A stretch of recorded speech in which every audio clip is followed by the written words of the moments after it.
রাধা আমাকে বলে, কৃষ্ণ, যদি তুমি জানো যে নিয়তিতে কি আছে তাহলে তাকে বদলে দাও না কেন? মহাদেব আমাকে বলেন যে শ্রীকৃষ্ণ, যদি আপনি এটা জানেন যে সাম্বের নিয়তি এটাই, তাহলে আপনি তাকে বদলানোর চেষ্টা কেন করেন? কেন? কারণ আমি একজন পিতা, আর পিতার কর্তব্য এটাই, তিনি যেন সম্ভাব্য সব চেষ্টা করেন নিজের সন্তানের মঙ্গলের জন্য। নিয়তি আমি জানি, কিন্তু এটাও আমি জানি যে কর্মের থেকে বড় আর কোনো নিয়তি হতে পারে না। অভিজ্ঞতাও রয়েছে যে কর্মের হাতে নিয়তির এই চক্র বদলে যেতে পারে। তাই জীবনে যদি আপনার কখনো এমন মনে হয় যে এটা তো অসম্ভব, তখনও চেষ্টা করা কখনোই ছাড়বেন না। কে বলতে পারে আপনারই কর্মের কোনো এক বীজ হয়তো নিয়তির চাকায় আটকে গেল আর নিয়তিকে নিজের পথ পাল্টাতে হলো, ঠিক কি না? সেই জন্য নিয়তিকে ভাগ্য মেনে নিয়ে চুপ করে বসে থাকবেন না। নিজের নিয়তি স্বয়ং নিজের কর্মের দ্বারা নির্ধারিত করুন, কারণ আপনার এই কর্মের ওপরেই আপনার অধিকার রয়েছে, আর এই অধিকারকে নিয়তি অনেক সময় সম্মানও করে। তাহলে আসুন আর আমার সাথে ভালোবেসে বলুন, রাধা রাধা। শক্তি এক অত্যন্ত বিচিত্র বস্তু, বা বলতে পারেন অনুভূতি। পিতা সবসময় চান যেন তিনি তার শক্তি পুত্রকে সঁপে দিতে পারেন, যাতে সে শক্তিশালী হয়, যাতে তার মঙ্গল হয়। তার পুত্র সবসময় চায় যাতে সে পিতার সেই শক্তি লাভ করে, কিন্তু সেই শক্তি লাভ করার জন্য পুত্র হওয়া যথেষ্ট নয়, যোগ্য পাত্র হতে হয়। আসুন আপনাকে সহজে বোঝাই। যদি আপনি সুপাত্র হন আর আপনাকে শক্তি দেওয়া হয়, তাহলে আপনি সেই শক্তির গুরুত্ব বুঝবেন, কোথায় সেই শক্তি প্রয়োগ করা উচিত সেটা বুঝবেন। আর এটা যেহেতু অর্জন করা শক্তি হবে, সেই শক্তির অপব্যবহার হবে না। কিন্তু যদি এই আপনি কুপাত্র হন আর যদি আপনাকে এই শক্তি দেওয়া হয়, তাহলে কি হবে? দেখতে গেলে এই শক্তি আপনি দান হিসেবে পেয়েছেন, তাই না আপনি এই শক্তির গুরুত্ব বুঝবেন আর না এর প্রয়োগ আপনি জানবেন। তার অপব্যবহার হওয়া সুনিশ্চিত। তাই যদি আপনি কোনো শক্তি অর্জন করতে চান, তাহলে আগে তার যোগ্য হয়ে উঠুন। পুত্র নয়, পাত্র হয়ে উঠুন। আর আমার সাথে ভালোবেসে বলুন, রাধা রাধা। কথায় আছে, প্রত্যেক পুত্র তার পিতার প্রতিচ্ছবি হয়, আর সমস্ত প্রতিচ্ছবি চায় যেন সে তার অস্তিত্ব প্রাপ্ত করতে পারে। পুত্র চায় সে যেন তার পিতার মতো হয়, বা কখনো কখনো তার থেকেও শ্রেষ্ঠ হয়। সেটা কোনো অনুচিত ব্যাপার নয়। অনুচিত তখন হয় যখন পুত্র নিজের পিতার মতো হবার স্বপ্ন পূরণ করতে গিয়ে বা তার থেকেও শ্রেষ্ঠ হওয়ার স্বপ্ন পূরণে অনুচিত পথের আশ্রয় নেয়, কারণ তারপরে সে তার পিতার গুণগুলি আত্মসাৎ করতে চায় না। সে শুধুই এটা চায় যে সংসারের চোখে যেন আমি শ্রেষ্ঠ প্রমাণিত হই। এটা অনুচিত। সংসারে এমন অনেক মানুষ আছেন যারা এই কারণে শ্রেষ্ঠ হওয়ার চেষ্টা করেন যাতে তার পরিবারের তার পিতার সম্মান বৃদ্ধি পায়। এমনও মানুষ থাকেন, আর এটাই হলো পার্থক্য উদ্দেশ্যের। মনে রাখবেন, যদি আপনার উদ্দেশ্য শুভ হয় তাহলে পথও শুভ হবে, যদি আপনার উদ্দেশ্য অশুভ হয় তাহলে পথও অশুভ হবে। তাহলে নিজের পিতার মতো হবার চেষ্টা অবশ্যই করুন, তার থেকেও শ্রেষ্ঠ হওয়ার চেষ্টা অবশ্যই করুন, কিন্তু মনে রাখবেন আপনার সংকল্প আর আপনার উদ্দেশ্য এই দুই শুভ হওয়া উচিত। তাহলে আসুন আর আমার সাথে ভালোবেসে বলুন, রাধা রাধা। শক্তি শক্তি অর্জন করা এতটা কঠিন নয় যতটা শক্তি লাভ করার পরে সেই শক্তি সামলানো কঠিন হয়। কারণ যেই মানুষ শক্তি লাভ করে তার মনে গর্ববোধ জন্মায়, জন্মায় অহংকার, জন্মায় জেদ। তাই শক্তি প্রাপ্ত করার সাথে বিনম্র থাকাও অত্যন্ত আবশ্যক। আর এটা আমাদের শেখা উচিত বৃক্ষের থেকে। বৃক্ষ যা আমাদের ফল দেয়, বৃক্ষ যা যত ফল দেয় ততটাই ঝুঁকে যায়। আমরা পাথর মারি ওই বৃক্ষের থেকে ফল প্রাপ্ত করার জন্য, সেই পাথরের মার সহ্য করেও বৃক্ষ আমাদের ফল দেয়। কোনো গর্ববোধ নেই, কোনো অহংকার বোধ নেই, আর সেই জন্য এই বৃক্ষের পুজো করা হয়। এটাই হলো মাহাত্ম্য শক্তির সাথে বিনম্রতার। যদি এই শক্তি সৃজন করে থাকে, সাহায্য করে থাকে, সম্বল হয়ে থাকে, তবেই সেই শক্তি উপযুক্ত। আর নয়তো সেই শক্তি একদিন আপনাকে আসক্ত অবশ্যই করবে। তাহলে শক্তি অবশ্যই অর্জন করুন, কিন্তু তার সাথে সেই শক্তি সামলানোর মতো বিবেকও আপনাকে অবশ্যই জাগ্রত করতে হবে। তাহলে আসুন আমার সাথে ভালোবেসে বলুন, রাধা রাধা। অহংকার অত্যন্ত বলশালী হয়। এই অহংকার মানুষকে কখনো নত হতে দেয় না। অদ্ভুত ব্যাপার, এই অহংকার যা মানুষকে কখনো নত হতে দেয় না, সেটাই তার পতনের কারণও হয়ে দাঁড়ায়। যেখানে মানুষ এটা ভাবতে শুরু করে যে শুধুমাত্র সেই যোগ্য, সেখান থেকেই তার পতনের আরম্ভ। ঠিক কিনা? দেখুন, যদি কোনো মানুষ এটা ভাবে যে আমি এই সব কিছু করতে পারি, তাহলে তা হলো বিশ্বাস। কিন্তু যদি সে এটা ভাবতে থাকে যে শুধুমাত্র আমি এই কাজ করতে পারি, তাহলে তা হলো সেই ব্যক্তির অহংকার। আর এটা আপনাকে বিনাশের দিকে অবশ্যই নিয়ে যাবে। মনে রাখবেন, যখন আমি আর শুধুমাত্র এই দুই এক হয়ে যায়, সেখান থেকে আপনার পতনের সূত্রপাত হবেই। তাই আপনি কখনোই এই অহংকারের চক্রব্যূহে ফেঁসে যাবেন না। বিশ্বাস রাখুন নিজের ওপর এবং অন্যের ওপরও। আর মনে রাখবেন, বিশ্বাসের মধ্যে বিশ্বের প্রত্যেকটা বস্তু বসবাস করে। তাই এই অহংকারকে ত্যাগ করে ফেলুন আর আত্মবিশ্বাসের ওপর মনোসংযোগ করুন। আর আমার সাথে ভালোবেসে বলুন, রাধা রাধা। মানুষ নিজের জীবনে ঈশ্বরকে খুব মান্য করে, ওনার জন্য কি না করে। ভিন্ন ভিন্ন নামে তাকে স্মরণ করে, তাকে পুজো করে, তার আরাধনা করে। সে জানে যে ঈশ্বর তাকে শক্তি অবশ্যই দেবেন, তাকে সাহায্য অবশ্যই করবেন। কিন্তু যখন প্রশ্ন আসে গুরু এবং ঈশ্বরের, তখন গুরুর মান কখনো কম হওয়া উচিত নয়। কারণ সত্যি বলতে কি, গুরুই হলেন সেই সিঁড়ি যা বেয়ে আপনি ঈশ্বরের কাছে পৌঁছানোর পথ খুঁজে পাবেন। সেই পথ আপনি গুরুর থেকেই পাবেন। গুরু না থাকলে আপনি কখনো ঈশ্বর লাভ করতেই পারবেন না।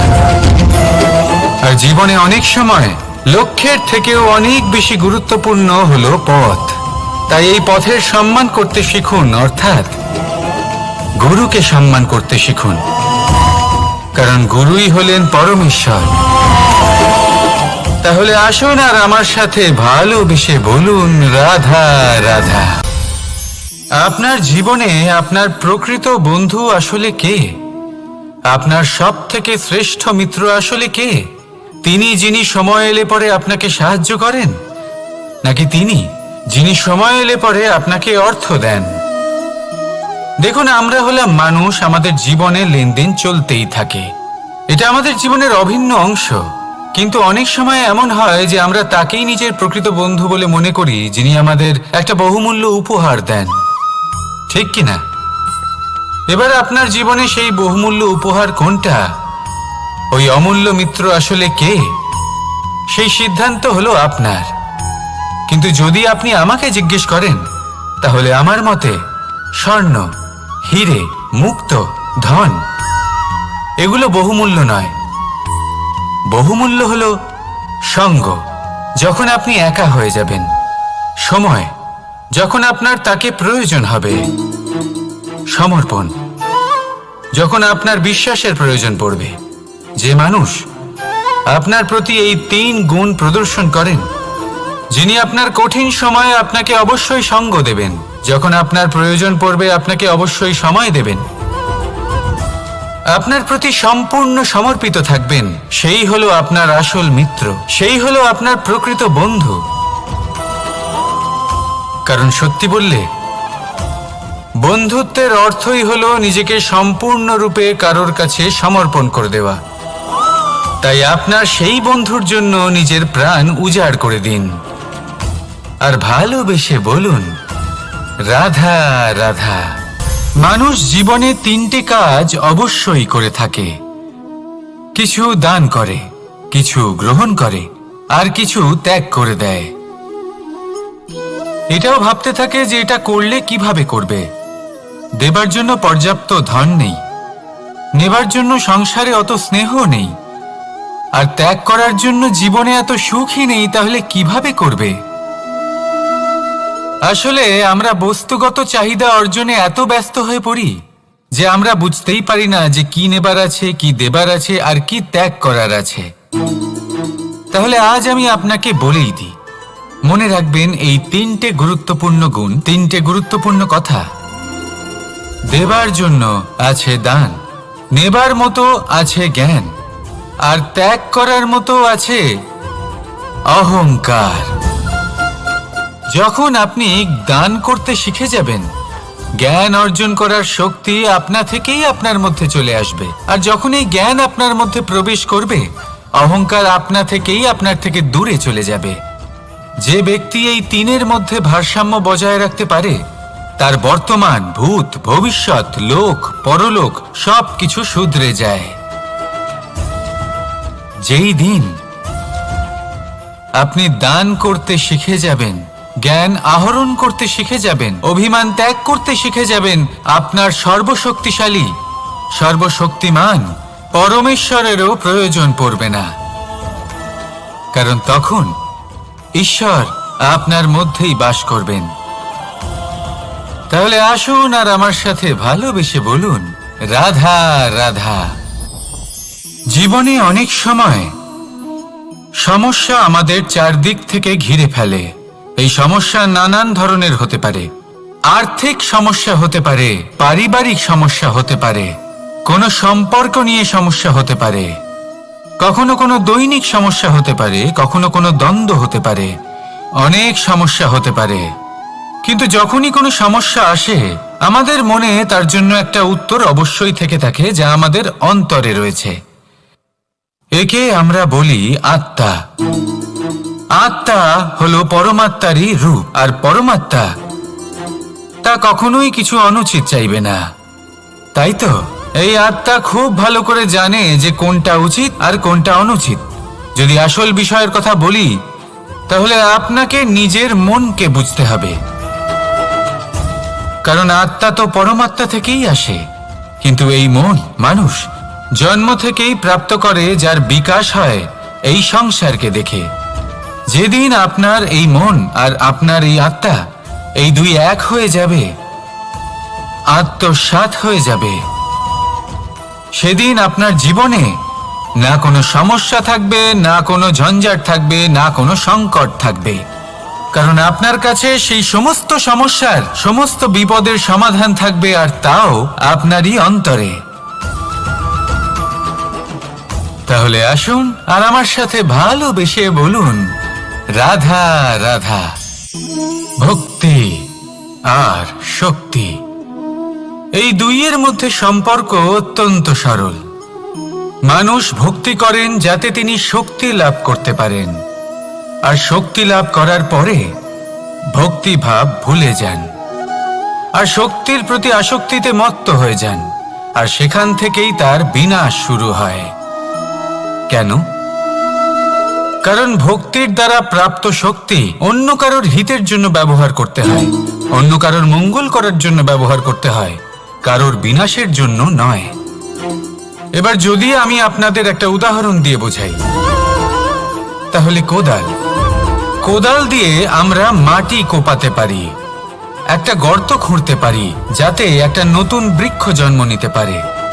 একটা বৃক্ষ যা অন্য জীবকে ফল প্রদান করবে, যাত্রীদের ছায়া প্রদান করবে।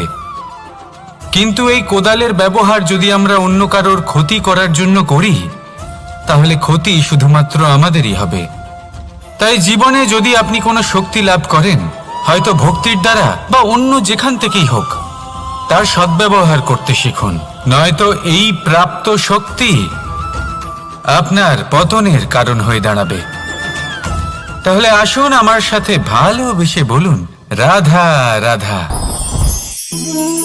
বরদান, অত্যন্ত বিচিত্র এক বিষয়।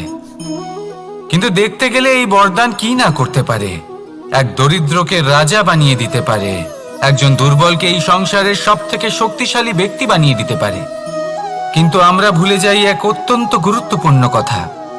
বরদান এই শব্দের শেষে দান লুকিয়ে রয়েছে। এই দান কথাটা অত্যন্ত গুরুত্বপূর্ণ। আমাদের মনে রাখা উচিত এই বরদান আমরা দানে পেয়েছি, আর তাই তার সম্মান করা উচিত, কখনোই অহংকার করা নয়। আর যে ব্যক্তি বরদান পেয়ে অহংকার করেন তার যা ক্ষতি হয় তা হলো এই বরদান তার থেকে কেড়ে নেওয়া হয়। বর অর্থাৎ শ্রেষ্ঠ, অর্থাৎ বরদানের অর্থ হলো একটা শ্রেষ্ঠ দান, এবং তার ব্যবহার যদি আপনি কারোর ক্ষতি করার জন্য করেন তাহলে ক্ষতি শুধুই আপনার হবে। তাহলে এই বরদানের সম্মান করুন, উচিত পথে চলুন, আর উচিত উদ্দেশ্য নিয়ে এর ব্যবহার করুন। সব কিছু ভালোই হবে। তাহলে আসুন আর আমার সাথে ভালোবেসে বলুন, রাধা রাধা। পিতা আর পুত্রের সম্পর্ক অত্যন্ত মধুর হয়ে থাকে। পিতা স্বপ্ন দেখেন, তাকে পূর্ণ করার সকল সম্ভাব্য চেষ্টা করেন, কিন্তু তাও অনেক সময় ওনার স্বপ্ন অপূর্ণ থেকে যায়। তখন পিতা ভাবেন যে স্বপ্ন উনি পূর্ণ করতে পারেননি ওনার সন্তান তা অবশ্যই পূরণ করবে। যে স্থানে উনি কখনো পৌঁছতে পারেননি সেই স্থানে ওনার পুত্র অবশ্যই পৌঁছবে। পিতা নিজের সন্তানের ভবিষ্যৎ নিয়ে সেই স্বপ্ন দেখেন, আর যখন সেই সন্তান সামনে এগোতে থাকে তখন তার দুঃখ হয় না, বরং গর্ব হয়। ওনার ভালো লাগে এটা দেখে যে ওনার সন্তান অনেক উন্নতি করছে। কিন্তু যখন সন্তান নিজের অভিভাবকের শক্তি দেখে, তার যশ দেখে হিংসা করতে থাকে, সমস্যা সেইখানেই শুরু হয়। সেই জন্য সকল সন্তানকে এটা মনে রাখতে হবে, দেখুন, পুত্র হবার সুবাদে, এক সন্তান হবার সুবাদে এটা হলো আপনার অধিকার যে আপনি আপনার পিতার থেকে বেশি উন্নতি করবেন। আপনার পিতাও এটাই চান, কিন্তু সুস্থভাবে এটা করুন। একটা রেখা টেনে নিন যাতে আপনি তাতে এগোতে পারেন আর আপনার পিতার তাতে গর্ববোধ হয়, আর সেই বিষয়ে দুঃখ না হয় যে আমার সন্তান আমাকেই ছোট করার চেষ্টা করছে। ইতিহাস সাক্ষী রয়েছে, যে মানুষ অন্য কাউকে ছোট করার চেষ্টা করেছেন সেই মানুষই ছোট হয়ে গেছেন। আর আমার মনে হয় না আপনি এটা চান, কারণ কোনো একদিন আপনিও কারোর পিতা হবেন। আসুন আমার সাথে ভালোবেসে বলুন, রাধা রাধা। সাথী। সাথী এই শব্দটির ব্যাখ্যা কে কিভাবে করে? মিত্র, সখা, বন্ধু, কিন্তু অর্থ একটাই। তিনি যিনি আপনার সঙ্গী হন আর তিনি যার সাথী আপনি হন। এবার সব থেকে বড় প্রশ্ন হলো এটাই যে তিনি কে হতে পারেন যাকে আপনি আপনার সাথী বলে মেনে নিতে পারেন, নিজের সখা, নিজের মিত্র, নিজের বন্ধু মেনে নিতে পারেন। আপনার সাথী হলেন তিনি যিনি দুঃখের সময় আপনার পাশে থাকবেন, আপনার হাত ধরে থাকবেন। আপনার সাথী হলেন তিনি যার হাত আপনি নিজের সুখের দিনে ধরে থাকবেন। সেই সাথীরই হাত ধরুন যিনি দুঃখে সবসময় আপনাকে সাহায্য করার জন্য তৎপর হয়ে থাকেন, আপনার পাশে থাকেন, আর যাকে সুখের দিনে আপনি আপনার সাথে রাখতে পারেন। আর যখন আপনার সাথে আপনার এই সাথী থাকবে তখন আপনি এটা বুঝবেন যে যখন জীবনে দুঃখ আসে তখন এই দুঃখ কমে যায়, সবার মধ্যে ভাগ হয়ে যায়। আর যদি তখন সুখ আসে তাহলে সেটা সবার উপস্থিতিতে আরো বেড়ে যায়। এটাই হলো প্রেম, এটাই হলো ভালোবাসা, এটাই হলো সঙ্গ, যেমন সম্পর্ক আমার আর রাধার মাঝে। তাহলে আসুন আর আমার সাথে ভালোবেসে বলুন, রাধা রাধা। আমাদের মনে যখন কোনো প্রশ্ন ওঠে, কোনো দ্বন্দ্ব জাগে, তখন আমরা যাই আমাদের গুরুর কাছে, আমাদের আরাধ্যের কাছে গিয়ে জিজ্ঞেস করি।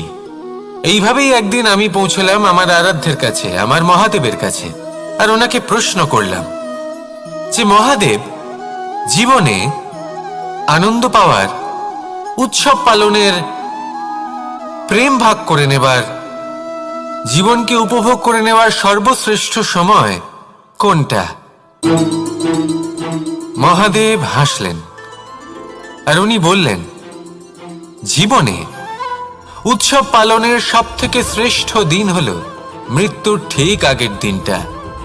প্রেম ভাগ করে নেওয়ার সবথেকে শ্রেষ্ঠ মুহূর্ত হলো মৃত্যুর ঠিক আগের মুহূর্ত। জীবনকে উপভোগ করে নেওয়ার সর্বশ্রেষ্ঠ প্রহর হলো মৃত্যুর এক প্রহর পূর্বে।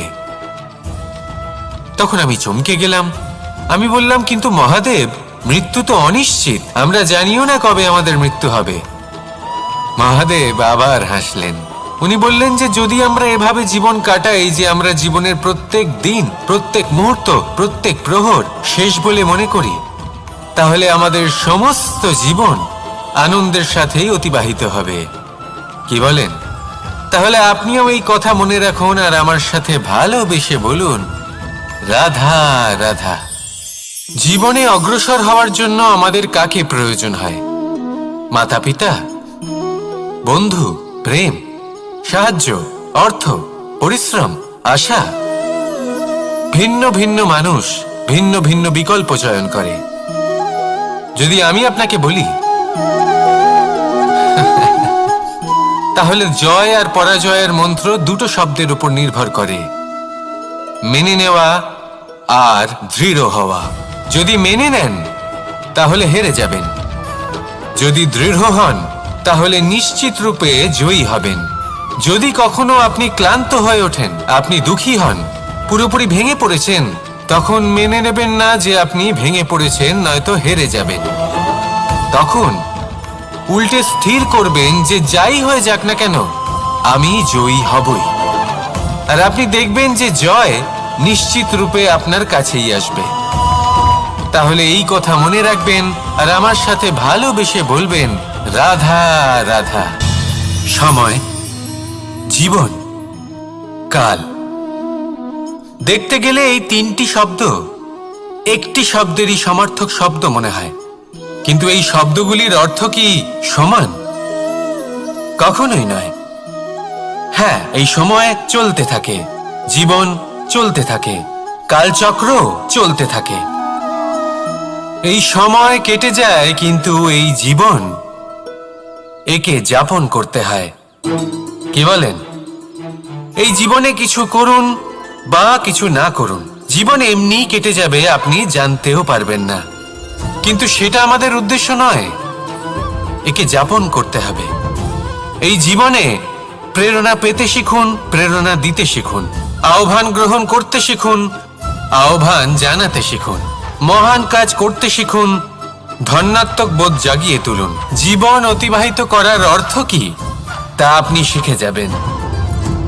কারণ সময় কেটে যায়, সমস্ত যুগ কেটে যায়, কিন্তু জীবনের রীতি জীবন কাটিয়ে দেওয়া নয়, জীবন যাপন করা। এই জীবন সম্পূর্ণরূপে অনুভব করতে হবে, নতুন পথ বানাতে হবে। এবারে যদি এই জীবন বাঁচার সময় একবার ভেবে দেখুন, যদি মনে প্রেম থাকে, সদ্ভাবনা থাকে, তাহলে কি হবে? এই জীবনকে বাঁচার অনুভূতিটাই অন্যরকম হয়ে যাবে, একটা আনন্দময় অনুভূতি লাভ করবেন। তাহলে এটাই করুন আর আমার সাথে ভালোবেসে বলুন, রাধা রাধা। আপনি কি কখনো কোনো জলের ধারা দেখেছেন? তার সামনে যতই মাটি থাকুক না কেন, যতই কাদা থাকুক না কেন, যখন এই জলের ধারা বইতে আরম্ভ করে দেয়, তখন এই কাদাকে নিজেই ধুয়ে নিয়ে যায়। ওই কাদাকে ধুয়ে দেয় এবং নিজের পথ নিজেই তৈরি করে নেয়। তাহলে আপনিও এরকম জলের মতো হয়ে উঠুন। যদি হয়ে উঠতে পারেন, তাহলে নিজের মনের, নিজের ভাবনার, নিজের জীবনের যত অনাবশ্যক তত্ত্ব আছে, অনুপযোগী অংশ রয়েছে, অর্থাৎ অপরিষ্কার অংশ রয়েছে, তা নিজে থেকেই নির্মল হয়ে উঠবে। আর যেরকম জলের ধারা কখনো থেমে থাকে না, সব সময় বয়ে চলে, সেইভাবে আপনিও কখনোই থামবেন না, সবসময় বয়ে চলুন, এগোতে থাকুন। পথে যদি অনেক বিপদ আসে, সমস্যা আসে, থামবেন না, তার উপর নিরন্তর প্রহার করুন, নিরন্তর প্রয়াস করুন আর অগ্রসর হন। আপনি ভেবে দেখুন, এই জলের ধারা কখনো থেমে থাকে না, সবসময় বয়ে চলে, বিপদের সম্মুখীন হয়ে তাকে সাথে বয়ে নিয়ে চলে। সেই জন্য জলের ধারা, প্রবাহমান এই ধারা, এর থেকে কখনো দুর্গন্ধ আসে না, এতে কখনো ময়লা জমতে পারে না, বরং পালিত হয় সুন্দর প্রাণবন্ত জীবজন্তু, যেমন সুন্দর ছোট মাছ। তাই আপনিও এটাই করুন, কখনো থামবেন না, শুধু চলতে থাকুন, জলের ধারার মতো বইতে থাকুন। আপনি আপনার লক্ষ্য অবশ্যই খুঁজে পাবেন, আর তার সাথে নিজের অন্তরের যে মালিন্য রয়েছে তা আপনি নিজেই নিজের থেকে দূরে করে দেবেন। তাহলে আসুন আর আমার সাথে ভালোবেসে বলুন, রাধা রাধা। এবার অনেক সময় মানুষের মনে এরকম প্রশ্ন আসে যে এই সংসারে সবথেকে বড় বিপদ কি? কেউ বলে ধর্ম সংকট, আবার কেউ বলে প্রাণের উপর আসা সংকট। প্রত্যেক মানুষের জীবনে বিভিন্ন সংকট আসে, আর এই সমস্ত সংকট অত্যন্ত বিচিত্র হতে পারে। এই সমস্ত সংসার হলো সংকট দ্বারা পরিপূর্ণ। ঠিক আছে, আপনাকে একটা উদাহরণ দিই। একজন ধনী ব্যক্তি, এবার ওনার জীবনে সংকট কি হতে পারে? সংকট এটাই যে কেউ তার সম্পত্তি চুরি না করে নেয়, আমরা বুঝতে পারছি। এবার একজন চোর, তার জীবনে সংকট কি হতে পারে? যে চুরি করার সময় সে যদি তার একটা কাশি চাপতে না পারে, তাহলে সে ধরা পড়ে যেতে পারে, ঠিক কিনা? আবার অনেক সময় এমনও হয় যে যার জন্য আমি সংকট, সেও আমার কাছে সংকট। যেমন এই পরিস্থিতিতে দেখুন, সংকট হলো সংকট, এ তো জীবনে থাকবে, কিন্তু এর সম্মুখীন কিভাবে হওয়া যায়? খুব সরল, সব এটার উপর নির্ভর করে, মনের উপর।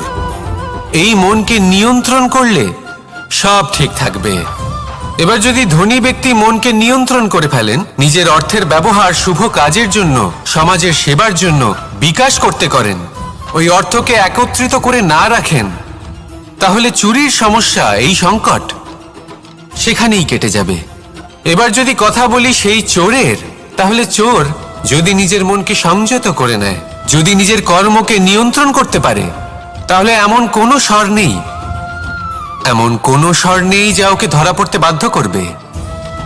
সেই জন্য জীবনে সংকট যতই আসুক, যত বড়ই সংকট আসুক না কেন, কবচ হলো একটাই, আর এই কবচের নাম হলো আত্মনিয়ন্ত্রণ। নিজের মনকে নিয়ন্ত্রণে রাখতে শিখুন। এটা নিজের জীবনে প্রয়োগ করে তো দেখুন। যদি আপনি করতে পারেন, তবে আপনি দেখবেন যে সংকট তো জীবনে আসা যাওয়া করে, কিন্তু সেই সংকটগুলির সম্মুখীন আপনি এইভাবে করতে পারবেন। তাহলে সেটাই করুন, আর আমার সাথে ভালোবেসে বলুন, রাধা রাধা। এই দড়িটা দেখুন, ছোট ছোট রেশম দ্বারা তৈরি, এটা সরু সুতো দ্বারা তৈরি হয়েছে এটা, আর এ অত্যন্ত কোমলও বটে। আর আপনি চাইলে এটা সোজাও করে দিতে পারেন, আর চাইলে এটা বেঁকিয়েও দিতে পারেন, আর যদি চান তাহলে এটা গোল গোল করে বেঁধে কোথাও রেখেও দিতে পারেন। এবার এই কোমল দড়ি যদি কোনো নিষ্ঠুর কঠিন পাথরে বারংবার জড়িয়ে দেওয়া হয়, তাহলেও তাকেও কাটতে পারে, নিজের ছাপ ছেড়ে যেতে পারে, সেটার আকারও বদলে ফেলতে পারে। এবার এর কারণ কি? এর কারণ হলো অভ্যাস আর নিরন্তর প্রচেষ্টা। যদি আপনিও চেষ্টা করেন আর নিরন্তর কর্ম করে যান, তাহলে আপনার প্রারব্ধ পাথরের মতো কঠিনই হোক না কেন, তাতে ভাঙন ধরিয়েও আপনি নিজের লক্ষ্যে অবশ্যই পৌঁছতে পারবেন। একটা গুরুত্বপূর্ণ কথা মনে রাখবেন, সুকর্মের অভ্যাস আর নিরন্তর প্রয়াস, এই হলো সাফল্যের মন্ত্র। তাহলে জীবনে এই মন্ত্র আনুন, আর আমার সাথে ভালোবেসে বলুন, রাধা রাধা। বসন্ত ঋতু, এই সময় মন আনন্দে ভরে থাকে, এমন মনে হয় যেন আমরা আকাশে বিচরণ করতে চলে যাই, কিন্তু সেটা তো সম্ভব নয়। সেই জন্য হয়তো আমরা ঘুড়ি ওড়াই, এই ঘুড়িকে নিজেদের প্রতিরূপ মনে করে। এবার অনেক মানুষ আছেন যারা ঘুড়ি ওড়ান, কিন্তু এই কর্মের সারমর্ম কি সেটা কজন বুঝতে পারেন? আপনি এটা মনে করুন যে আপনি হলেন সেই ঘুড়ি, আর এই সুতো যিনি ধরে রয়েছেন তিনি হলেন পরমাত্মা। আর এই সুতো যেখান থেকে শুরু হয় সেই লাটাই হলো আমাদের কর্মচক্র। এবার আপনি নিজেই অনুমান করুন যে এই উড়ান কার ওপর নির্ভরশীল? পরমাত্মার ওপর আর আপনার কর্মের ওপর। যদি পরমাত্মা আপনার হাত ধরে থাকেন, আপনার সাথে থাকেন, যদি আপনি শুভ কর্ম করতে থাকেন, আপনি এই আকাশে উড়তে থাকবেন। কিন্তু কোথাও কোথাও যদি পরমাত্মার সাথে এই বন্ধন ছিন্ন হয়, আপনার কর্মচক্র খারাপ হয়ে যায় বা থেমে যায়, তাহলে আপনার এই ঘুড়ি কেটে যাবে আর দূরে কোনো গাছের ডালে গিয়ে আটকে যাবে। তাই শুধুমাত্র ঘুড়ি ওড়াবেন না, তার থেকে শিখুন। পরমাত্মার সাহচর্যে থাকুন, সবসময় শুভ কর্ম করতে থাকুন আর সবসময় এই আকাশে উড়তে থাকুন। আসুন আর আমার সাথে ভালোবেসে বলুন, রাধা রাধা। জীবনে লক্ষ্য লাভ কি করে করতে হয়? কেউ বলবে বন্ধুদের সাহায্যে, কেউ বলবে প্রেমের সাহায্যে, কেউ বলবে নিরন্তর চেষ্টা করলে, কেউ বলবেন পরিশ্রম করলে, কেউ বলবেন ঈশ্বরের আশীর্বাদে, ইত্যাদি ইত্যাদি। আমি আপনাকে বুঝিয়ে বলি, এই যেমন ত্রিলোক আছে, অর্থাৎ 3 লোক আছে, যাকে সঞ্চালন করে ত্রিদেব বা 3 জন দেবতা। সেইভাবে নিজের লক্ষ্যে পৌঁছানোর জন্য 3টি ভাবের প্রয়োজন পড়ে। প্রথম ভাব হলো স্বপ্ন দেখা। আপনি যদি স্বপ্ন দেখতে শুরু না করেন তাহলে সেখানে পৌঁছতেই পারবেন না। তারপর আপনাকে দৃঢ় সংকল্প নিয়ে সেই পথ যেমনই হোক তাতে চলতে হবে। এ হলো দ্বিতীয় ভাব, দৃঢ় সংকল্প। আর তৃতীয় ভাব হলো সেই লক্ষ্যের যাত্রা পূর্ণ করার জন্য প্রতিবদ্ধ হওয়া। তাই যদি আপনি স্বপ্ন দেখতে পারেন, দৃঢ় সংকল্প দ্বারা পথ যতই কঠিন হোক না কেন তাতে চলতে পারেন, আর সেই লক্ষ্য লাভের যাত্রা পূর্ণ করার জন্য প্রতিবদ্ধ হতে পারেন, তাহলে আপনি নিশ্চিত রূপে আপনার লক্ষ্য লাভ করতে পারবেন। তাই আপনি এটাই করুন আর আমার সাথে ভালোবেসে বলুন, রাধা রাধা। কথায় আছে যে জীবনে কিছু শুরু করার আগে স্বপ্ন দেখা অত্যন্ত গুরুত্বপূর্ণ, আর এটা 100% সত্যিও। কিন্তু কিছু মানুষ স্বপ্ন দেখা শুরু না হয় করে দেন, কিন্তু তারপর থামেনি না। স্বপ্ন দেখতেই থাকেন, তারা ভাবতেই থাকেন, কর্ম করেন না। এমন সময় আপনাকে নিজেকে জাগিয়ে তুলতে হবে। নিজেকে বলতে হবে যে এবার উঠে কর্ম করার সময় এসে গেছে। কারণ আপনারা যদি অত্যাধিক বিচার করতে থাকেন, স্বপ্ন দেখতে থাকেন, তাহলে উঠে কিছুই করতে পারবেন না। আপনি শুধু একটা কাজ করুন, উঠে কর্ম করা আরম্ভ করে দিন। তারপর ভেবেচিন্তে ধীরে ধীরে নিজের কর্মকে দিশাও দিন আর তাকে উচিত গতিও দিন। কারণ এটাই হলো সাফল্যের মূল মন্ত্র।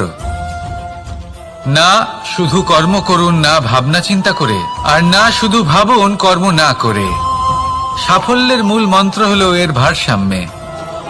তাহলে এটাই করুন, সাফল্যকে লাভ করুন আর আমার সাথে ভালোবেসে বলুন, রাধা রাধা। সূর্যের মনে হয় যে তার থেকে বেশি তেজস্বী আর উজ্জ্বল কেউ নেই। তাই তার এই অহংকার ভঙ্গ করার জন্য মেঘ চলে আসে। তারপর এই মেঘের অহংকার বেড়ে যায় যে তার থেকে বেশি ঘন আর কেউ নেই। তারপরে বাতাসের একটা প্রবল দমক আসে আর মেঘেদের ছিন্ন ভিন্ন করে দিয়ে চলে যায়। তখন বায়ুর অহংকার বেড়ে যায় আর ও ভাবে যে তার থেকে বেশি শক্তিশালী আর কেউ নেই। এই দমকা বাতাস যখন বিশাল এক পর্বতের সাথে ধাক্কা খায়, তখন সেই বাতাসের অহংকারও চূর্ণ বিচূর্ণ হয়ে যায়। তারপরে পর্বত ভাবে যে তার থেকে বেশি ধীর আর শক্তিশালী আর কেউ নেই। তখন পৃথিবীতে ভূমিকম্প হয় আর সেই বিশাল পর্বত চূর্ণ বিচূর্ণ হয়ে যায়, তারও অহংকার ভেঙে যায়। এবার ধরিত্রীর অহংকার হতে থাকে। ধরিত্রী বলে যে আমার উপর সবকিছু টিকে রয়েছে, আমার থেকে বেশি শক্তিশালী আর কেউ নেই। একটা ছোট্ট ইঁদুর আসে মাটিতে গর্ত করে আর মাটি ধসিয়ে দেয়।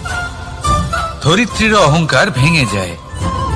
এর তাৎপর্য হলো সরল, এই সংসারে অহংকার কখনো স্থির থাকে না, এই অহংকার ভাঙবেই। এটা হলো সাংসারিক চক্র। আমাদের নিজেদের জীবনে কর্তব্য পালন করতে হবে, কর্ম করতে হবে, কিন্তু অহংকার নয়। যে ব্যক্তি এটা বুঝতে সক্ষম হন তাকে জ্ঞানী বলা হয়, আর যে মানুষ এটা বুঝতে পারেন না তিনি সারা জীবন শোধ প্রতিশোধ মান অভিমানের এই চক্রে আটকা পড়েন। এবার আপনি কি এই চক্রে আটকে থাকতে চান, নাকি জ্ঞানী হয়ে উঠতে চান? সেই চয়ন আপনারই। আসুন আর আমার সাথে ভালোবেসে বলুন, রাধা রাধা। কোন যোদ্ধা জন্ম থেকে যোদ্ধা হন না, তিনি যোদ্ধা হবেন কিনা চয়ন করেন। তিনি যোদ্ধা হবেন বলে তখনই স্থির করেন যখন তিনি পিছু হটবেন না বলে দৃঢ় প্রতিজ্ঞ হন। যদি ওনার সামনে অশুভ কিছু হয় তার বিরোধিতা করতে দৃঢ় প্রতিজ্ঞ হন, তবেই তিনি যোদ্ধা হতে পারেন। কেউই যোদ্ধা হয়ে এই পৃথিবীতে জন্মগ্রহণ করেন না। আপনি কি হতে চান? সেই দর্শক হতে চান যারা যুদ্ধভূমিতে বসে থেকে অন্য কারোর জয়ে উচ্ছ্বাস প্রকাশ করেন, নাকি সেই যোদ্ধা হতে চান যিনি নিজের শৌর্য দিয়ে বীরত্ব দিয়ে পরাক্রম প্রদর্শন করেন এবং যার প্রশংসা যুগ যুগ ধরে হয়ে চলে? সিদ্ধান্ত আপনারই। আসুন আর আমার সাথে ভালোবেসে বলুন, রাধা রাধা।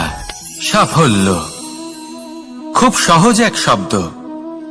এটা হলো সেই সব শব্দের মধ্যে অন্যতম যা মানুষ একটু বুঝলেই ভাবেন সব বুঝে ফেলেছি, আর যেই উনি বুঝতে পারেন সাফল্য কি, আজীবন সেই সাফল্যের পেছনেই ছুটতে থাকেন। এই সাফল্য হলো একটা খেলার মতো, যাতে মানুষ নিজের সমস্ত জীবন বাজি লাগিয়ে দেন। আর প্রত্যেক খেলার মতোই এরও কিছু নিয়ম রয়েছে। আর প্রাথমিক নিয়ম হলো এই সাফল্য লাভ করার জন্য সাফল্য লাভ করার স্বপ্ন আপনাকে অবশ্যই দেখতে হবে আগে। হ্যাঁ, কিন্তু শুধুমাত্র স্বপ্ন দেখলেই কিছুই হবে না। স্বপ্ন দেখুন, তারপরে আপনার নিজের নিদ্রাকে ভঙ্গ করতে হবে, দিনরাত পরিশ্রম করতে হবে, দিনরাত চেষ্টা করতে হবে, তবেই এই সাফল্য আপনার কাছে আসবে আর আপনার পদানত হবে। তাহলে স্বপ্ন দেখুন আর পরিশ্রম করে তাকে সার্থক করুন। যদি এটা করেন তবেই সাফল্য সহজেই আপনার কাছে আসবে। আর তখন মন প্রসন্ন হয়ে বলবে, রাধা রাধা। সমস্যা প্রত্যেকের জীবনেই সমস্যা আসা যাওয়া করে, আর প্রত্যেক মানুষ সমস্যা আসার পর তার সমাধান খুঁজতে উঠে পড়ে লাগেন।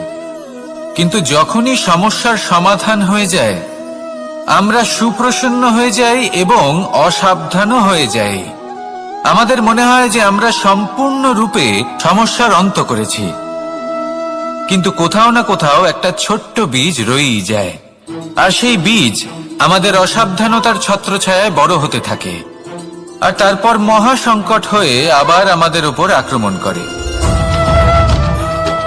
এই সংকট যে কোনো রূপে আসতে পারে, কোনো শত্রুর রূপেও আসতে পারে, বা কোনো মহামারীর রূপেও আসতে পারে।